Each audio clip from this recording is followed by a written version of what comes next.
This week on the Inside Story, bloodshed in Gaza and mass displacements on both sides of the border as Israel continues striking Hamas targets. Aid trickles through Egypt into Gaza, but it's not enough, and Egypt says no to refugees. What's the latest in the conflict, and what is the world saying about it? Plus, Jews and Muslims on high alert for hate crimes as the conflict boils outside the region. Now, on the Inside Story, Israel at war.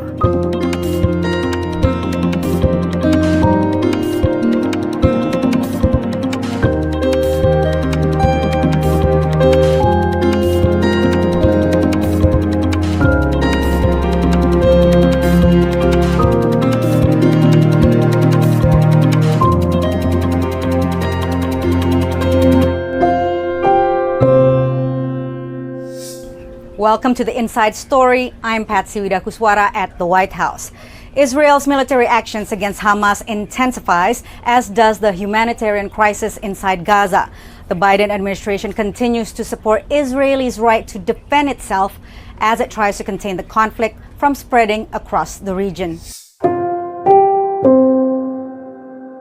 As the Israeli military continues to pound Hamas targets in Gaza, Palestinians in the West Bank argue that the Palestinian Authority, particularly President Mahmoud Abbas, should adopt a more confrontational approach towards Israel. They point out that decades of negotiations have yielded no significant progress. We begin with Jan Bochat in Ramallah in the West Bank. Hi, I'm Jan Bochat. I'm here in Ramallah. As you can see, hundreds of people are here for a very, very sad funeral. A young boy, 16 years old, was killed by the Israeli forces during an operation in the Kalandia camp. Streets of the West Bank are filled with anger and frustration. After more than 2 weeks of war between Israel and Hamas, many Palestinians say the brutality of the conflict is growing closer, and they are criticizing Palestinian Authority President Mahmoud Abbas, also known as Abu Mazen. Abu Mazen is incapable of doing anything. He does not have the ability to protect us, to defend us. He is helpless. Our only hope is for other countries to impact Israel. Ofan Hassan is the deputy mayor of Kusra, a small Palestinian village in the West Bank.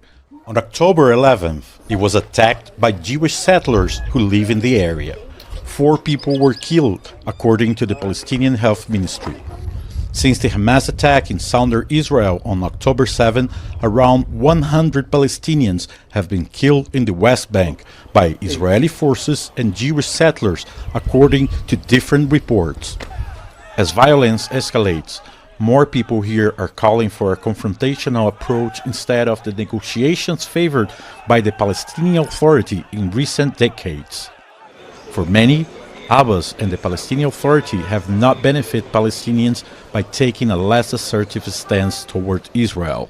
With more pressure on Palestinians, any group that is aiming to confront Israel becomes popular. So I'm not worried about popularity of this party over our party, basically. But I'm worried about the world not seeing the importance of ending the conflict. Saidan recognizes that pressure is mounting on the Palestinian Authority with the war in Gaza and the escalation of violence in the West Bank. I think people are charged with emotions, and anybody in power is expected by the people to do more. We are certainly doing what we could in every aspect of the term because we want to see end to hostilities. Last week, hundreds of people took to the streets of Ramallah in protest of Abbas and the Palestinian Authority. Internal security clashed with the protesters. But at least one person on the streets of West Bank doesn't seem convinced. So first of all, I think that the Palestinian Authority, with all the politicians they have, should start thinking of something else. Because as you have said that 30 years of negotiation has brought nothing to us.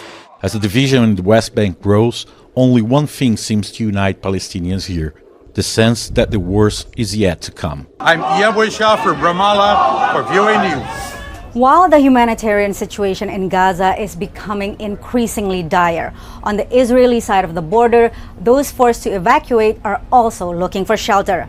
Our correspondent in Jerusalem, Linda Gradstein, has the story.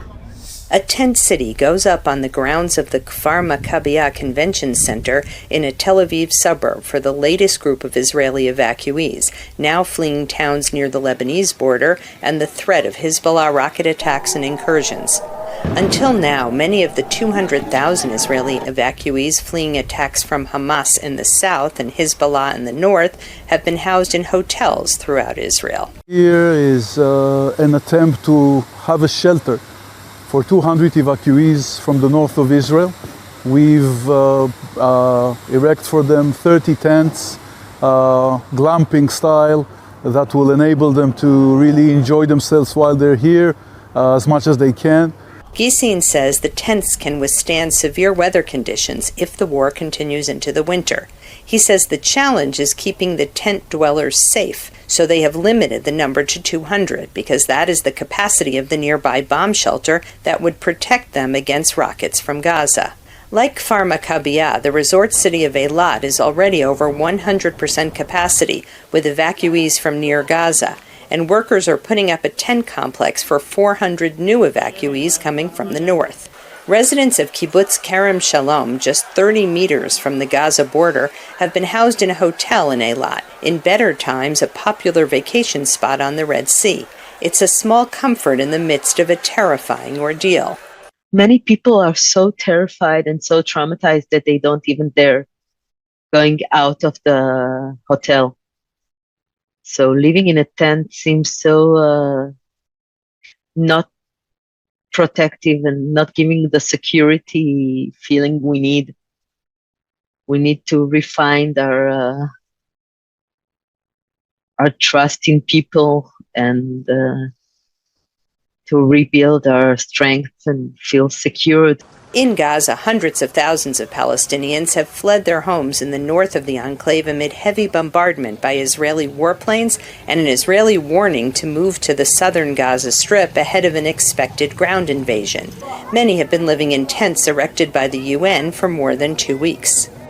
I've been in this tent for 9 days, and I can't even bathe my children. I don't have water. I don't have space to bathe them. I can't find clean clothes. I don't have clean floors to seat them on. I worry for my children. They cough and their noses run at night. My oldest son has asthma. The war between Israel and Hamas shows no sign of ending soon, which means that thousands of people on both sides of the conflict have something in common. They are looking at spending a cold winter in tents. Linda Gradstein, VOA News, Jerusalem. Amid an impending Israeli ground invasion on Gaza, President Joe Biden is facing the challenges of balancing unwavering support for America's closest ally in the Middle East with international demands for more robust protection for civilians in Gaza and Israeli restraint to avoid a broader war in the Middle East. As airstrikes in Gaza continue, President Joe Biden has been urging Israel to consider the consequences of what Prime Minister Benjamin Netanyahu calls its mighty vengeance on Hamas. Are you encouraging the Israelis to delay invasion? It's part of Biden's push to buy more time to secure delivery of much-needed aid for civilians, the extraction of several hundred Palestinian Americans trapped in Gaza, and hostage negotiations. 4 hostages, including 2 Americans, have been released from among the more than 200 people that Israeli officials say were abducted by Hamas during its coordinated attacks on Israeli soil on October 7th that killed at least 1,400 people. The attacks by Hamas did not happen in a vacuum. The Palestinian people have been subjected to 56 years of suffocating occupation. Those remarks by United Nations Secretary General Antonio Guterres at the UN Security Council on Tuesday prompted criticism from Gilad Erdan, Israeli ambassador to the UN. The UN is failing, and you, Mr. Secretary General, have lost all morality and impartiality. U.S. Secretary of State Antony Blinken, also at the Security Council on Tuesday, warned Tehran against widening the war as Israel braces for more attacks from Iran-backed groups such as Hezbollah in Lebanon that are likely to intensify once Israel begins its ground invasion. Blinken delivered a forceful defense of Israel's military actions, but issued the administration's strongest urging to Israel so far to avoid harm to civilians. It means food, water, medicine, and other essential humanitarian assistance must be able to flow into Gaza and to the people who need them. The White House clarifies the humanitarian pause that Blinken called for is not the same as a ceasefire, which National Security Council spokesman John Kirby says will only benefit Hamas right now. This is war. It is combat. It is bloody. It is ugly, and it's going to be messy. And innocent civilians are going to be hurt going forward. Since October 7, Israeli airstrikes have killed more than 5,000 people in Gaza, according to the Hamas-controlled Ministry of Health, and displaced more than 1 million people. Egypt has so far refused to open its border to Palestinians fleeing Israel's bombardment of the Gaza Strip following the October 7 attack by Hamas militants on civilians and soldiers in southern Israel. Cairo is wary of allowing thousands of refugees to cross the frontier. Correspondent Henry Richwell explains. Egypt, for now, is not allowing Palestinians to cross the border to escape Gaza into the relative safety of Egypt's Sinai Peninsula. Transferring Palestinian citizens from the Gaza Strip to Sinai very simply means that we are transferring the idea of resistance, the idea of fighting from the Gaza Strip to Sinai, and thus Sinai becomes a base for launching operations against Israel. Hundreds of thousands of Palestinians fled their lands in past conflicts with Israel. Many have never been allowed to return.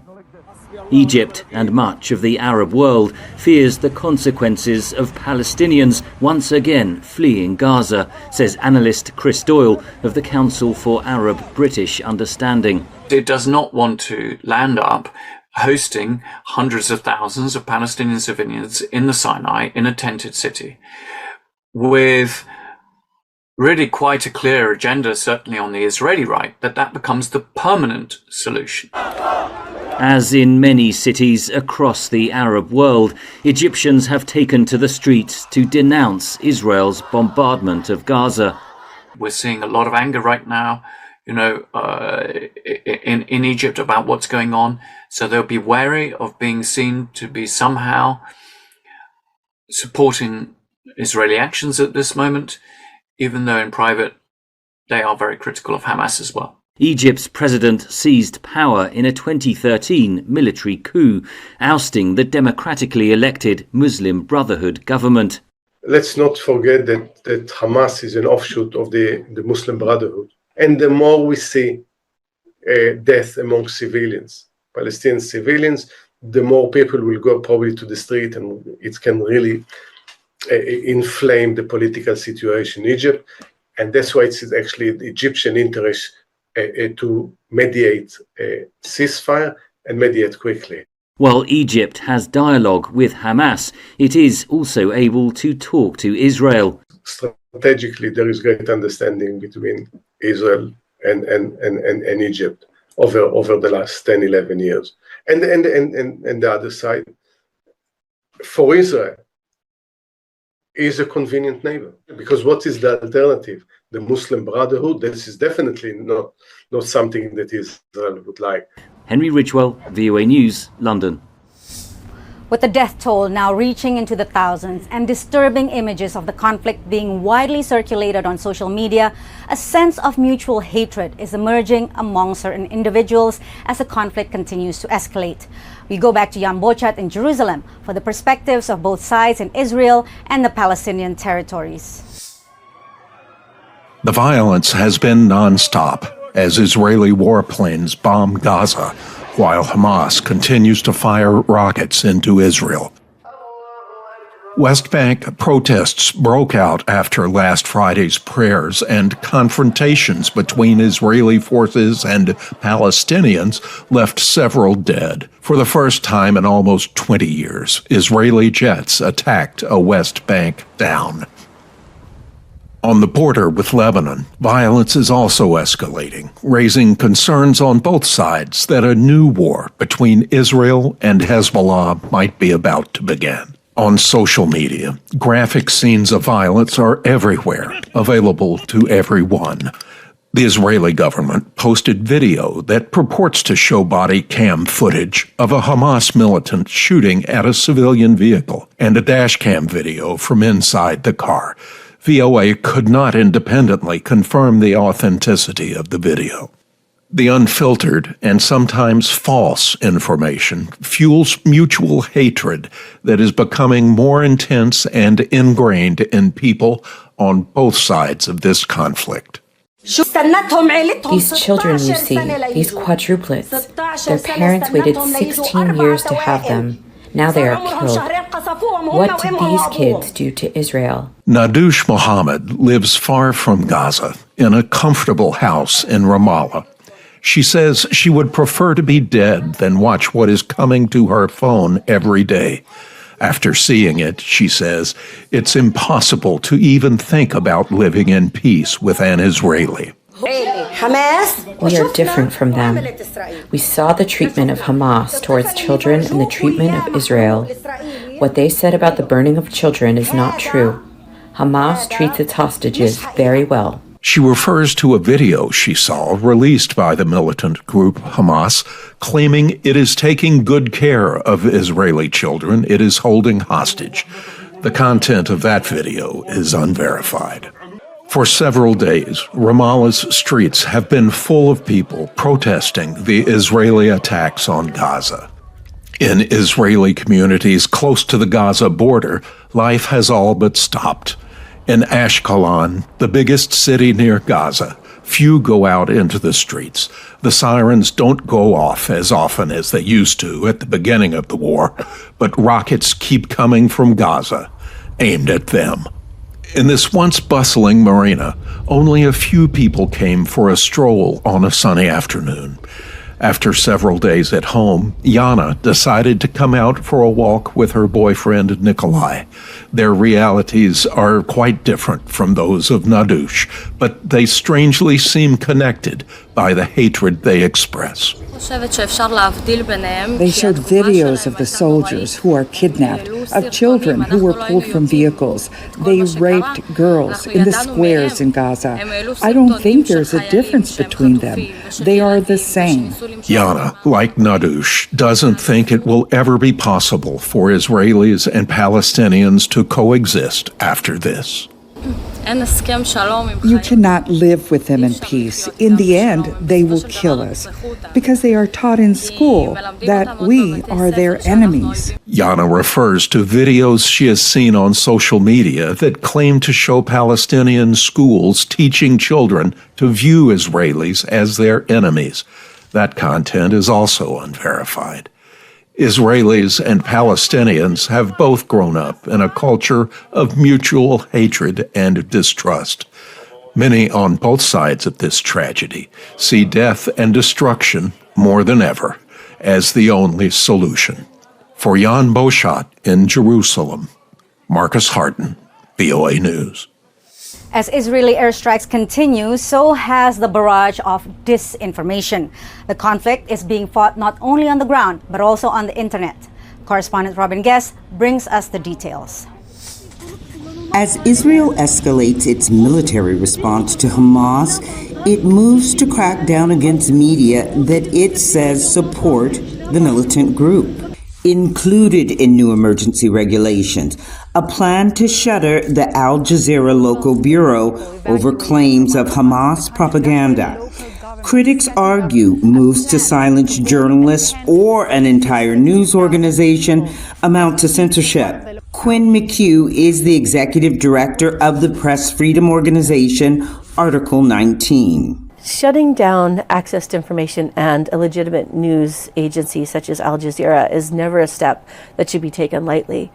And it is a very worrying step of losing a credible news source and the information gap that would have and what that would send to audiences more broadly around the world and in the Middle East. The Israel-Hamas conflict is rife with disinformation and misinformation weaponized for war. The false narratives are prominent online, especially through social media. Media watchdogs say that the role of news organizations to debunk disinformation is critical and that no voice should be silenced. The Committee to Protect Journalists and other media advocates urge Israel not to take such a drastic step. U.S. public broadcaster NPR has a team of 8 journalists on the ground covering the war. Its CEO, John Lansing, who used to head VOA parent company, the U.S. Agency for Global Media, says the primary obligation of journalists is the truth. Just vigilance, understanding that all you have is credibility. That's all it is. Whether it's VOA or NPR or the New York Times, and anything that threatens the credibility of what people are reading or seeing is a failure. And we always have to put our audiences first. Israel's communications ministry did not respond to VOA's email requesting comment, but directives from its communications and defense ministries accuse Al Jazeera of pro-Hamas bias and spreading propaganda.